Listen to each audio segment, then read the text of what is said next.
I tend to struggle a lot with self-worth. I struggle to believe that people want me around. When you don't believe that you have worth, you behave like you don't have worth.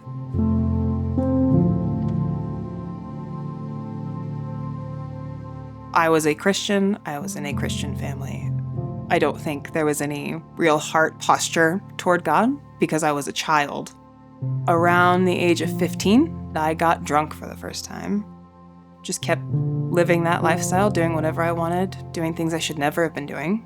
When I was 32, I was at UNR in the grad program for social psychology, going to parties and drinking and hiding it and somehow pulling it off. The words that came out of my mouth, the things I would say, the way I would behave, you would never have guessed that I knew Jesus, basically. One night, I was sitting on the couch. For some reason, I put my hand up near my armpit and found a lump, and it was about the size of a ping pong ball. The second they saw it on the ultrasound, it was clear what it was, and so I thought, oh, I'm dying. I have cancer, I have breast cancer, and I'm dying. I just kind of crumbled, and with tears streaming down my face, just looked up, and I just said, okay, God, your will be done. There was just nothing else to say. I just knew if this is God's plan, okay. And it was really surreal. I had to see an oncologist. She told me that because I was so young and because the cancer was so aggressive, I would have to go through chemo and have a double mastectomy. Through all of this, I had to stay in school because I would have lost my insurance, and chemotherapy is thousands per round. It's hard to even think straight on chemo, let alone do PhD coursework. It was very difficult. I went through treatment, it worked, and I'm still cancer-free.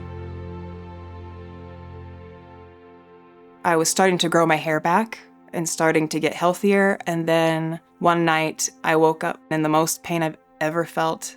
So we went to the ER. My chemo port that was in my chest had gotten infected and I had gone septic. I remember lying in the hospital bed and looking at the ceiling and thinking, I think I'm dying, and feeling like that's okay.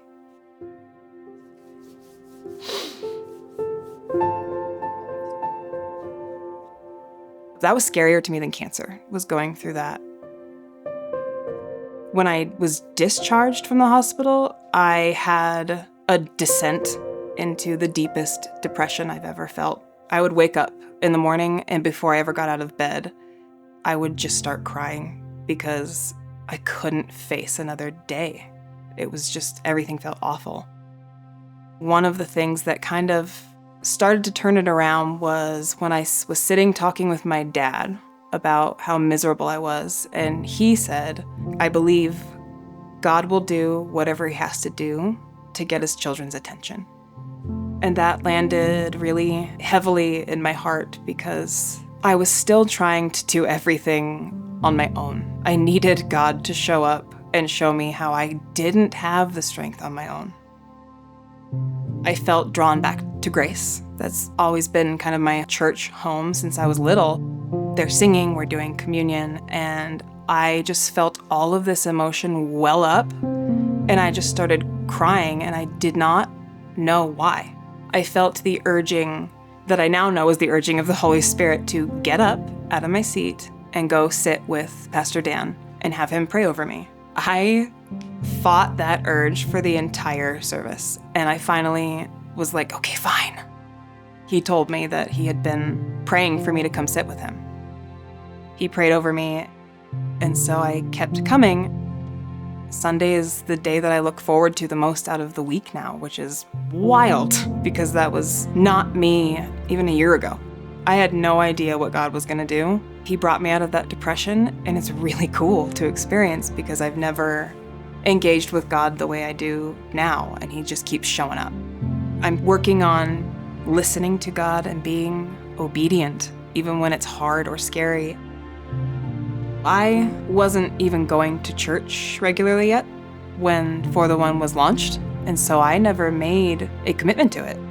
A week ago, I decided to make a commitment. I did what I thought I could reasonably commit to.